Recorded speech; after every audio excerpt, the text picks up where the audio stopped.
Lionel Messi বড় ম্যাচে হারিয়ে যান, ফাইনালে নাকি তাকে খুঁজেই পাওয়া যায় না। বছরের পর বছর এমন অভিযোগে বিদ্ধ হয়েছেন আর্জেন্টাইন মহাতারকা। কিন্তু যদি বলি বাস্তবতা ঠিক উল্টো, যদি বলি ফুটবলের সবচেয়ে চাপের মঞ্চ ফাইনাল, সেখানেই সবচেয়ে বেশি উজ্জ্বল নামটি হচ্ছে লিওনেল মেসি, তাহলে হয়তো নতুন করে ভাবতে হবে পুরো বিতর্কটাই। কারণ পরিসংখ্যান বলছে বড় ম্যাচে নিষ্প্রভ নয়, বরং ফাইনালের মঞ্চে ইতিহাসের সবচেয়ে প্রভাবশালী ফুটবলারদের একজন তিনি। ফুটবল কি শুধু গোল আর ড্রিবলিংয়ের খেলা, নাকি এটি স্নায়ুচাপ, মানসিক দৃঢ়তা আর ভাগ্য নির্ধারণী মুহূর্তে নিজেকে প্রমাণ করার এক নির্মম পরীক্ষা? যখন গ্যালারিতে হাজারো সমর্থকের বর্জন, যখন কোটি মানুষের দৃষ্টি স্থির হয়ে থাকে একটি বলের দিকে, যখন একটি ভুল মানেই ট্রফি হাতছাড়া, ঠিক তখনই আলাদা হয়ে যান প্রকৃত মহাতারকারা। বহু বছর ধরে এই ফাইনাল মঞ্চের অঘোষিত সম্রাট ছিলেন ব্রাজিলের কিংবদন্তি পেলে। তার ৩১টি ফাইনাল গোল ছিল এক অজেয় দুর্গের মতো রেকর্ড। প্রজন্মের পর প্রজন্ম সেটিকে ধরাছোঁয়ার বাইরে বলেই মনে করেছে। কিন্তু আধুনিক ফুটবলের এক জাদুকর সেই অজেয় দুর্গে আঘাত এনেছেন। শুধু আঘাতই নয়, সেটিকে ভেঙে নতুন উচ্চতায় নিজেকে প্রতিষ্ঠিত করেছেন। মেসি পেলের ৩১টি ফাইনাল গোলের রেকর্ড অতিক্রম করে এখন দাঁড়িয়েছেন ৩৫টি ফাইনাল গোল নিয়ে, যে কোনো টুর্নামেন্টের ফাইনালে সর্বোচ্চ গোলের মালিক হিসেবে। এই অর্জন মিথ্যক সংখ্যা নয়, এটি সময়, প্রজন্ম আর চাপকে জয় করার প্রতীক।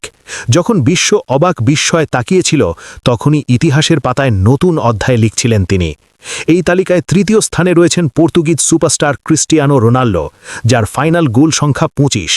সংখ্যাটা অসাধারণ, কিন্তু মেসির ৩৫ গোলের সামনে সেটিও অনেকটাই পিছিয়ে। এখানেই বোঝা যায় বড় ম্যাচে মেসির প্রভাব কেবল আলোচনার বিষয় নয়, বরং পরিসংখ্যানের কঠিন বাস্তবতা।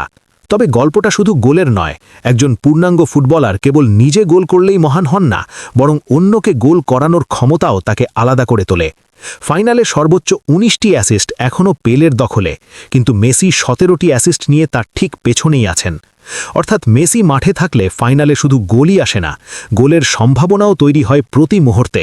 তার পাস, তার দৃষ্টিভঙ্গি, তার সিদ্ধান্ত সবকিছু মিলিয়ে প্রতিপক্ষের রক্ষণভাগের জন্য হয়ে ওঠে দুঃস্বপ্ন। সবচেয়ে বিস্ময়কর পরিসংখ্যানটি আসে মোট গোল অবদান থেকে। ৩৫টি গোল এবং ১৭টি অ্যাসিস্ট, সব মিলিয়ে ৫২টি গোল। ফুটবল ইতিহাসে ফাইনাল ম্যাচে এটি সর্বোচ্চ। ৫২ সংখ্যাটি হয়তো সাধারণ মনে হতে পারে, কিন্তু এর পেছনে লুকিয়ে আছে অসংখ্য চাপের রাত, অসংখ্য ট্রফি নির্ধারণী মুহূর্ত। যেখানে অনেক কিংবদন্তি তাদের পুরো ক্যারিয়ারে বড় টুর্নামেন্টের ফাইনালে ১০ থেকে ১৫টি গোল অবদান রাখতেই হিমশিম খান, সেখানে মেসি একাই ৫২টি গোল অবদানে পৌঁছে গেছেন। যেন প্রতিটি ফাইনালই তার ব্যক্তিগত মঞ্চ, যেখানে আলো জ্বলে উঠলেই তিনি নিজের সেরা সংস্করণটি হাজির করেন। সমালোচকরা একসময় বলতেন মেসি নাকি শুধু ক্লাব ফুটবলে, তাও তুলনামূলক দুর্বল প্রতিপক্ষের বিপক্ষে উজ্জ্বল, কিন্তু আন্তর্জাতিক মঞ্চে সেখানে নাকি তিনি ব্যর্থ। অথচ বাস্তবতা বলছে ভিন্ন গল্প।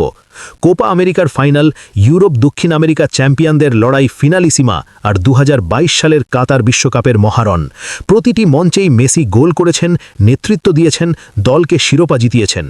বিশেষ করে ২০২২ বিশ্বকাপ ফাইনালে তার পারফরম্যান্স ছিল এক কথায় অবিস্মরণীয়। চাপের মুখে দাঁড়িয়ে ২ গোল করে দলকে টেনে নিয়েছেন ইতিহাসের শিখরে। পেলের যুগে ফুটবল আর বর্তমান যুগের ফুটবলের মধ্যে রয়েছে বিশাল পার্থক্য। আধুনিক ফুটবলে কৌশল, fitness, video analysis, defensive structure সবকিছুই অনেক বেশি কঠিন ও সুসংগঠিত। প্রতিপক্ষের ১১ জন খেলোয়াড় একসঙ্গে পরিকল্পনা করে একজন খেলোয়াড়কে থামাতে নামলে তখন তার জন্য জায়গা তৈরি করা প্রায় অসম্ভব হয়ে পড়ে। কিন্তু এই কঠিন বাস্তবতাতেই মেসি নিজের শিল্পসত্তা আর মানসিক দৃঢ়তা দিয়ে প্রমাণ করেছেন বড় ম্যাচ তার জন্য বাড়তি চাপ নয়, বরং বাড়তি প্রেরণা। সবশেষে প্রশ্নটা আবার ফিরে আসে, মেসি কি বড় ম্যাচে হারিয়ে যান, নাকি বড় ম্যাচই তাকে আলাদা করেছে নেয়? ৫২টি গোল অবদান, ৩৫টি ফাইনাল গোল, ১৭টি অ্যাসিস্ট, এই পরিসংখ্যানগুলো কেবল রেকর্ড নয়, এগুলো এক যুগের সাক্ষ্য। পেলে নিঃসন্দেহে ফুটবলের প্রথম সম্রাট, যার কীর্তি চিরস্মরণীয়।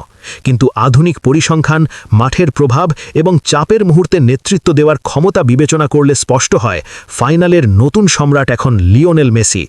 হয়তো আগামী কয়েক প্রজন্মেও কেউ এই ৫২ গোল অবদানের রেকর্ড স্পর্শ করতে পারবে না। আর তাই বলা যায় মেসি শুধু একজন প্রতিভাবান ফুটবলার নন, তিনি চাপের মুখে অবিচল থাকার এক জীবন্ত প্রতীক। বড় ম্যাচ তাকে ছোট করে না, বরং বড় ম্যাচই তাকে মহাকাব্যের নায়কে পরিণত করে।